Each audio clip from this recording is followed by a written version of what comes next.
Okay, so next video is going to talk about assigning oxidation numbers. This one hopefully will be significantly shorter than the last one, okay? So oxidation numbers are the same as the charge that an atom would have if no electrons were shared. Okay, so if instead the electrons were completely held by the atom with the greatest electronegativity, which is basically corresponding to what we do with ionics, right? When we deal with ionics, we just kind of transfer the entire electron over and we give it a charge. So if you remember back to, I guess it was the first lesson of redox, we looked at that water example and I was kind of like, oh, let's just pretend it's ionic even though it isn't. So technically what we were doing there was assigning some oxidation numbers. So oxidation numbers in some cases can be pretty simple to assign, in some cases take a little bit more work to assign. But we can look at them to help us decide whether something lost or gained electrons, right? When it comes to forming ionic compounds, it's really simple to determine what happened with your electrons. But when we start getting into certain types of reactions, it's not always quite so obvious what has happened. Okay, so this brings us to our oxidation number rules. So we have rules to help us assign oxidation numbers. So some of these rules are quite simple. So rule 1 and rule 2 are pretty simple. So rule 1 is basically if you have anything as an element, its oxidation number is going to be 0. So if I have H2 gas, that's hydrogen as an element, I would assign that an oxidation number of 0. If I had Na solid, I would assign that an oxidation number of 0. Okay, the only element that sometimes is a little wonky is sulfur, right? And that's because we always say that sulfur as an element is S8. But you're going to find some redox questions we use S8 and some redox questions we just use S. And we do that just because it simplifies the question a little bit. You're going to see when we get into some of those balancing questions that when we use S8 as opposed to S, we sometimes wind up with like massive numbers for balancing, like 126 or something, okay? So that's kind of the only exception where an element might be written slightly differently than how we normally write it. But any other element, when you see it as an element, you are going to assign it a 0, okay? So rule number 2 is also pretty obvious. And it's basically if you have an ion, the oxidation number matches its charge. So if I have Al3+, the oxidation number is going to be +3. If I had an S2-, the oxidation number would be -2, okay? So for ions, the oxidation number matches the charge. So now we start getting into compounds. When we have things in compounds, we still have some rules that we're going to follow. We still can assign oxidation numbers for every single atom that is inside of that compound. Okay, what we need though are some starting points. So hydrogen and oxygen tend to generally be our starting points when we are assigning oxidation numbers. And what we find is that hydrogen is always going to be +1 in a compound. Okay, there are a couple exceptions. It is very rare to see them in Chem 30, so I really wouldn't worry about them. When you see hydrogen in a compound, so like HCl, you would assign that H as being a +1, and from there you would be able to figure out what the chlorine is. Okay, rule number 4 involves your oxygen. So, oxygen in a compound, right? This doesn't apply as an element because it will have a different oxidation number. But oxygen in a compound is generally going to have an oxidation number of -2. There is an exception to that, and you will see this exception, and that is when we have a peroxide. Okay, so a peroxide, if you look on your polyatomic ion table, is an O2 with a 2- charge. So when you look at that compound, there's 2 oxygens supporting that 2- charge. So that actually means that each oxygen inside of there is really going to be a -1. Okay, so that's kind of your one exception, is when you have these peroxide compounds. Okay, hydrogen peroxide is a super common one. You'll occasionally see a metal peroxide. Usually the question will indicate to you that it's a metal peroxide, or you'll be able to figure it out based off of what the metal is. Okay, so if you have a molecular compound that doesn't have hydrogen or oxygen, you still need to be able to assign oxidation numbers. How you're going to do this is you're going to go to your periodic table and you're going to check what the the electronegativity number is. Sorry, I was getting a whole bunch of emails flash across my screen. You want to check electronegativity numbers, right? So remember when you are looking at your handy dandy periodic table, you're looking at these. Hydrogen helium's an awful example, but like if I'm looking at fluorine, right, there's my electronegativity number. It's right above the symbol. It says 4. So if I had, I don't know, let's say PCl3, right? I would look at P and I would say, okay, so if I look at P, the electronegativity is 2.2. I'm then going to look up chlorine. The electronegativity for that is 3.2. So 3.2 is the larger number. So chlorine has the higher electronegativity. Based off of that, I'm going to give chlorine an oxidation number that matches its charge. So I would say that this chlorine is -1. From there, I'm going to be able to figure out what's the oxidation number on the P. The reason I can do that is rule number 6. So the sum of the oxidation numbers in a neutral compound is 0. So if we go back to this PCl3, we've now established that the chlorine is -1. Okay, I have 3 chlorines, right? So 3 times -1 is -3. So for the sum of those oxidation numbers to equal 0, my P has to be +3, okay? So as long as we have a starting point, we can figure out what the other atom is going to be inside of that compound. So my starting point's either going to be a hydrogen, an oxygen, or if I don't have either of those, I can go to electronegativity, figure out which one is higher, and assign an oxidation number that matches the charge. Okay, if I had something that was charged, so like let's say I had a polyatomic, right, and I had like a nitrate, then what I find is the sum of my oxidation numbers isn't going to be 0. The sum of my oxidation numbers is going to be whatever that charge is. So in the case of nitrate, the sum of my oxidation numbers should equal -1 because that's what my charge is. So out of the N and the O, I have O, which I know has to be -2. Okay, you're going to find when we write oxidation numbers, we always write them for just an individual atom. Sometimes you guys want to write them and be like, oh, but I have 3 of them. I actually want to write 6. We don't want to do that because when we start getting into balancing, it's really important that we have the oxidation number for the individual atom. So now when I want to go figure out what the nitrogen is, I know that I have 3 oxygens, each at a -2, which means right now I have 6 negatives. I know that the sum of my oxidation numbers has to equal -1. Right? So that means the N has to be +5 because 5 minus 6 equals -1. Okay, so last rule, sometimes you wind up with bigger compounds, okay? And when you wind up with bigger compounds, sometimes they have multiple things that are present in them. And then sometimes you get a little thrown off because you're like, well, I'm not really sure how I'm supposed to assign some of these oxidation numbers.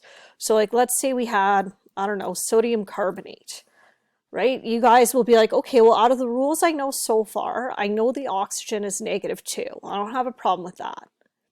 But then usually you guys are like, well, now what? I've got a sodium that I don't know what it is, and I have a carbon that I don't know what it is. So this is where what we generally find is group 1 metals, when they're in a compound, are going to have a +1 oxidation number. And that's because when you think about group 1 metals, they only have a +1 charge. There is no other charge for them. Okay, if we think about group 2 metals, those guys only have a +2 charge. So if they're in a compound, they're going to have a +2 charge. So when I look here, I have sodium, it's group 1. So I can figure out that this must be a +1. Okay, the other way that I could potentially do a question like this, if this wasn't a group 1 or group 2, is I could recognize, hey, I have carbonate. Carbonate is a polyatomic ion, right? And we know that carbonate is a CO3 with a 2- charge. So if I have that, and I know that it has to go with something else, and it has to be paired so that the charges are balanced, I could figure out if I had one of the other thing, that it must have a 2+ charge, because that's how we put ionic compounds together. If I had 2 of them, then it must have a +1 charge, right? So there are some ways around it, and we'll look at some examples in a little bit, okay? So going back to the sodium carbonate, we now figured out what the sodium is. We figured out what the oxygen is. It's just a matter of figuring out that missing piece of the carbon, right? So if we have 3 oxygens, we have -6 from here. We have 2 sodiums, so we have +1 from here. That means we still have 4 negatives left. There's no charge written over here, so the sum of my oxidation numbers should equal 0. So that means the carbon is going to have to be +4. Okay, so a couple of wonky things when it comes to oxidation numbers. You can get 0, okay? 0 is a possible oxidation number. Okay, it's possible if it's an element, which is pretty obvious because we said it was 0, but you guys sometimes get thrown off because you'll do a compound and something in the compound will come up as 0. That is possible, okay? The one that tends to happen to is carbon, okay? It tends to, I don't want to say often, but often enough, it will have an oxidation number of 0. Okay, the other thing to recognize is oxidation numbers can be fractions. They don't have to be whole numbers. They're generally whole numbers, but you will definitely find if you work through enough questions in your work booklet, there are a couple of questions where you wind up with a fraction, okay?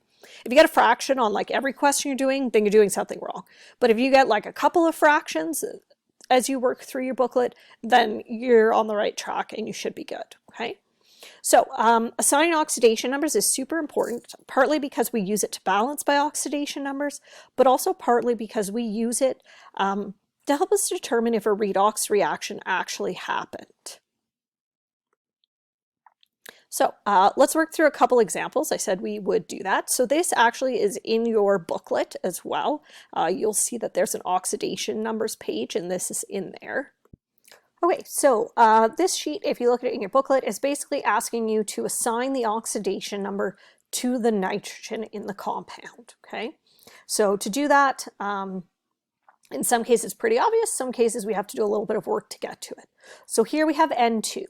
So N2 is the elemental form of nitrogen, so that must mean this has an oxidation number of 0. Okay, now we have N2O. So we have oxygen. We said that oxygen is always going to be -2 unless it's a peroxide. Okay, you only have peroxide when it's more or less an ionic compound or hydrogen peroxide, so none of these combos are going to wind up being peroxides. So if this oxygen is -2, we know that we have to account for 2 positives. So because I have 2 N's, +2 divided by 2 is +1. So the oxidation number is going to be +1. Right, now we have NO, so oxygen again is -2. This time I only have 1 N, so that N has to be +2, because +2 minus 2 equals 0. Okay, now we have NO2, so O is -2. We have 2 of them, so 2 times -2 is -4. So the N has to account for 4 positives. There's only 1 N, so it's going to be +4. Okay, now we have N2O4. So again, we have O. So each O is -2. We have 4 of them, so we have 8 negatives. That means the N's have to account for 8 positives. I have 2 N's, so 8 divided by 2 is 4. So the oxidation number is +4. Okay, now we have NO2. So the O is still -2, but now we have to figure out the N. So I have 2 O's, so that's -4. I only have 1 N. Why is this here twice? I feel it wasn't supposed to be here twice. Hold on. Okay, I figured out what the issue is. When I copy-pasted this over, it lost the charges that were in the booklet. So it should have been an NO2 minus, and the one below it should be NO3 minus. So if you've printed the notes off D2L, just make that little change to it. Or if you're doing it directly into your booklet, you can do that there because those charges are there. So why that's going to make this different than that? Well, now my sum of the oxidation number should equal -1. So if I have 2 times -2, I have -4. I need to leave 1 negative left, right? So that means I need to have 3 positives. So I only have one N, so it's going to account for that 3 plus, right? Because if I do 3 minus 4, that's going to equal -1, which is going to add up to the sum of my my charge, okay? So NO3 minus, so now we have 3 O's. Each O is still -2, so we have -6. We need to leave one negative over, so this is going to be +5. Okay, so you can see how although the O was the same every single time, the oxidation number of the N varied a lot, right? So far we've seen it vary from 0 up to +5. So now we get into some nitrogen and hydrogen compounds. So we start with ammonia. So we have hydrogen. We know hydrogen in a compound is +1. We have 3 of them. So 3 times 1 is +3. So we only have one N, so that one N has to be -3, right? So that -3 plus 3 equals 0. Okay, now we have ammonium. So we have 4 hydrogens. Each hydrogen is a +1. Sorry, I'm kind of squeezing this into this tiny space. So I have 4 positives accounted for here. We know that the charge on this compound is a positive. So we need to cancel out 3 of those to leave us with 1 positive. So again, we still just have one N, so it's still a -3. Okay, now we hit N2H4. So again, we have H, which is +1. We have 4 of them, so we have 4 positives. In this case, the sum of our oxidation numbers is going to equal 0. So the N's have to account for 4 negatives. I have 2 of them, so -4 divided by 2 is -2. Okay, so that's how you're going to assign your oxidation numbers. Usually you have that starting point, either O or H. Sometimes it's a group 1 or a group 2 metals. If you don't have that, you're going to go electronegativity and then assign the oxidation number matching the charge to the atom with the highest electronegativity. So we can use oxidation numbers to help us determine if redox actually occurred or not. So how you would do this, you would assign oxidation numbers to all the elements and all the elements in the compounds. And then you're going to check the reactant side and compare it to the product side and see for individual atoms did the oxidation numbers change. So like I'd find, let's say, a sodium over here and a sodium over here. If it changed, then we probably had redox. If it didn't change, then we want to check the other ones. And if nothing changed, then it's not actually redox. So what you should find when you are using oxidation numbers to help you determine if redox happened or not, there should always be 2 atoms that changed. And that's because if you think about redox, we said one thing has to undergo reduction, something else has to undergo oxidation. So if ever you assign them and it's like, oh, only one thing changed, nothing else did, you've definitely made an error of some sort. It's just a question of, did you make an error thinking they changed, or did you make an error with the other thing thinking it didn't change when it actually did? Okay, so let's look at some examples of how you are going to do this. So this also comes out of your redox booklet. It's on the back side of that oxidation numbers page. So it says for each of the following chemical reactions, assign oxidation numbers to each atom and indicate whether or not the equation represents a redox reaction. If it does, identify the oxidizing agent and the reducing agent. So we're going to start by assigning some oxidation numbers. So we have copper solid. So this is copper as an element. So it gets assigned an oxidation number of 0 because elements have 0. Okay, now we have silver nitrate. So there's already some coefficients for balancing. I don't really care about those right now. They're not going to have anything to do with what we're actually looking at as we are assigning oxidation numbers. So we have silver nitrate. So we have oxygen, which we know is going to be -2. Okay, then we have the N and the Ag that we still have to assign. So this is where I talked about in a previous slide that when we have a polyatomic ion such as nitrate, the fact that it's just AgNO3 tells me that the Ag has to be +1. And it has to be +1 because nitrate is a -1. So if I only have 1 silver and 1 nitrate, it has to be 1 and 1. Okay, now we have to figure out what the N is going to be. So we have 3 at -2, What you doing? Oh, getting your charger. Okay. So we have 3 at -2. So we have -6 from the O. We only have 1 silver at +1. So that means we have 5 negatives left to cancel. So that means the N is going to be +5. Okay, and that gives us the sum of those oxidation numbers adding up to 0. Then we have Ag solid. So that's silver as an element. So it's going to be 0. Okay, then we have copper nitrate. So we have oxygen, which is -2. Okay, I can assign the copper, and I can assign the copper because I have 2 nitrates. And I know nitrate as a whole has a -1 charge. So if I needed 2 of them, the copper must be +2. Okay, now I can figure out what my N is. Okay, so for the O, I have 2 times 3. I have to make sure I don't forget about this 2 over here. So 2 times 3 is 6. And 6 times -2 is -12. So I have -12 coming from the O. I have 2 positives over here from the copper. So -12 plus 2 gets me to -10. So that means my N has to account for +10. Again, I have the 2 out here. So that means I have 2 N's. So if each, or the total has to be 10, 10 divided by 2 is +5. Okay, so something you're going to find, see I had nitrate over here, and I still had nitrate over here. I should expect to see that those oxidation numbers do not change because it's a polyatomic ion. It's going to be the same the whole way through. Okay, if my polyatomic ion was here, but then it wasn't over here, and that N and O were split up, then yes, I would have some different oxidation numbers. But in this case, it was a nitrate, so nothing's going to change. Okay, so now we need to see if redox actually happened. So copper on this side had a 0 oxidation number. On this side, it's a +2.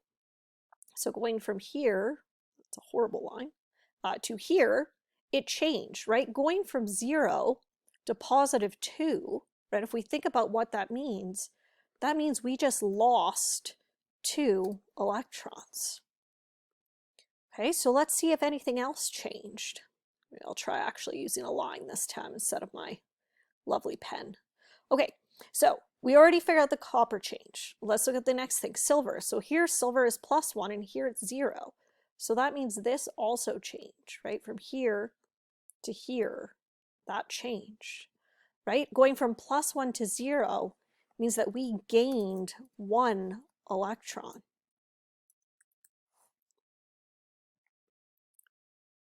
Okay, so part of the question asked us to assign an oxidizing agent and a reducing agent. How I'm going to do that is I kind of have to look at what happened. Did I lose or gain electrons? So remembering back to the first lesson when we talked about reduction and oxidation, we said that oxidation is defined as the loss of electrons.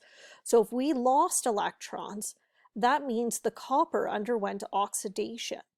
If the copper underwent oxidation, that means it's my Ra, because remember the agents go backwards to the type of reaction. Now if we look at the silver, it gained an electron. Gain of electrons is defined as reduction. Therefore, that must mean the silver is my oxidizing agent, okay? So one more example to make sure you kind of have this down. This one's a little bit messier of an example. So we have CH3OH. So I have H's and O's. I know what those are, right? I know H has to be +1. I know the O has to be -2. And I know that this H also has to be +1. So we got to figure out what the C is.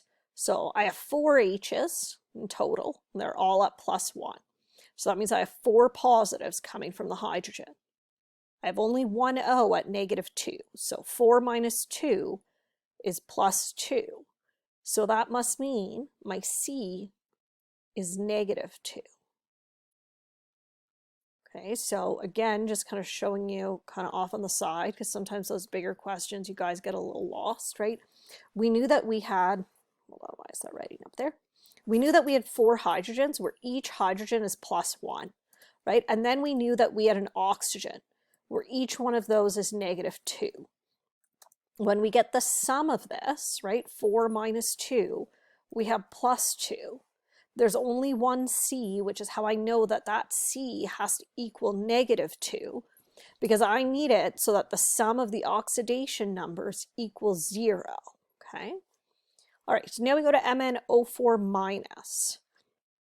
So we have O. We know what O is. O is -2. Okay, this has a negative charge as a whole, so that means the sum of my oxidation numbers has to add up to -1. So 4 times -2 is -8. I need one of those left, so my Mn is going to be +7. Okay, now I have an H plus ion, so that's just going to be +1. Looks like my arrow is missing in this question. Let's just quickly throw one in. There we go. All right, now we have the CH2O. So O is -2, H is +1. So here's a case, remember how I said earlier that sometimes we have within a compound something with an oxidation number of 0? If I have 2 positives and 2 negatives, it already adds up to 0. So this carbon is also going to be 0, okay? Mn2 plus, so this is going to be +2. And H2O, so oxygen -2 and hydrogen +1. Okay. So one thing I was just going to point out really quickly, especially seeing as some of the future lessons are going to be getting into balancing. Personally, I find it really helpful if I write my oxidation numbers in a different color than the original question was in. Okay, the reason for that, and it wasn't so important in A, but in this one here, H, notice how like this has a charge and this has a charge and this has a charge. I find if I write everything in the exact same color, sometimes I forget that something is an oxidation number and not a charge, but more so you guys, I find, tend to think that something is a charge when it's actually not, it's an oxidation number. So I would suggest as a helpful thing, especially if you have multiple colored pens, which I know many of you have like a whole array of colors, I would try to put your oxidation numbers in a different color than your original equation was. And you'll really see when we get into balancing how that really starts to become a really key piece, okay? All right, so now we have to figure out if redox actually happened. So I have a C here at -2. Let's check for a C over here. Oh, here's a C. It's at 0. So that did change, right? It went from -2 over to 0, okay? So let's see if something else changed. Well, all the H's were +1. That never changed. All the O's were -2. That never changed. Let's look at Mn. It's +7 here. It's +2 over here. So this changed as well. So if we look, we went from -2 to 0. So going from -2 to 0 means that we lost 2 electrons. Okay, going from +7 to +2 means that we gained 5 electrons. Okay, so here we lost, here we gained. That should always happen, right? Because we always need one to be reduction, one to be oxidation. If they both lost or they both gained, we would have done something wrong in assigning our oxidation numbers, and we would want to go back and try to fix that, okay? So if we gained electrons here, gain of electrons is reduction. So that means that the Mn has to be my OA. Okay, and then here for the carbon, we lost electrons, which is oxidation, which means this is going to be my Ra. Okay, so both of these examples are showing redox because we saw that those oxidation numbers changed. Okay, you're going to find that if you work through some of the other letters that are on here, like B, C, D, E, and F, and I guess G, There are some in there that are not redox, and you should start to be able to see that there are certain types of reactions, right? We talked about those 6 types at the start of the unit that are never going to be redox. And knowing that is really helpful because it can help me be like, I know right away this isn't redox, so I'm not going to choose that, okay? Okay, I know in your note package you had like a whole whack load of old diploma questions. I'm really just going to do this one as an example. I don't want to make this video too long. So here's an example of a question off a diploma, right? So it's talking about xenon tetrafluoride as a binary compound made from a noble gas, and it gives you the equation. It then asks you for the oxidation number of xenon in all of these compounds. So the first 3 all involve fluorine. So I have xenon and fluorine. I would want to go check my electronegativities because I don't have HO, a group 1 or a group 2. So when I check them, fluorine is 4, xenon is 2.6. So because of that, we're going to assign that fluorine an oxidation number matching its charge, which is -1. I have 2 of them, so I have a total of -2. So my xenon must be +2. Okay, we can look at the next one, XeF4. So same thing, we still have xenon and fluorine. Fluorine is still going to get that -1. We now have 4 of them, which gives me -4. So this is going to be +4. Oh, that's quite the 4. Okay, then we have XeF6, same idea. F is going to be that -1. I have 6 of them. So the xenon is going to be +6. Okay, last one, they change it up a bit, and it's XeO3. So we have oxygen. We know oxygen is -2. 3 times 2 is 6. So the xenon must also be +6. Okay, so this is how you assign oxidation numbers.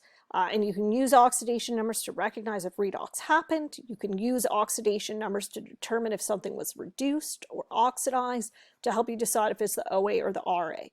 Really important to make sure that you are capable of assigning oxidation numbers before you start watching the video on balancing by oxidation numbers. Because if you can't assign oxidation numbers, you're not going to be able to balance using them because you won't know how to actually assign them, and that's kind of that starting point for it, okay? So please make sure that you practice some of these concepts out of these first 3 videos.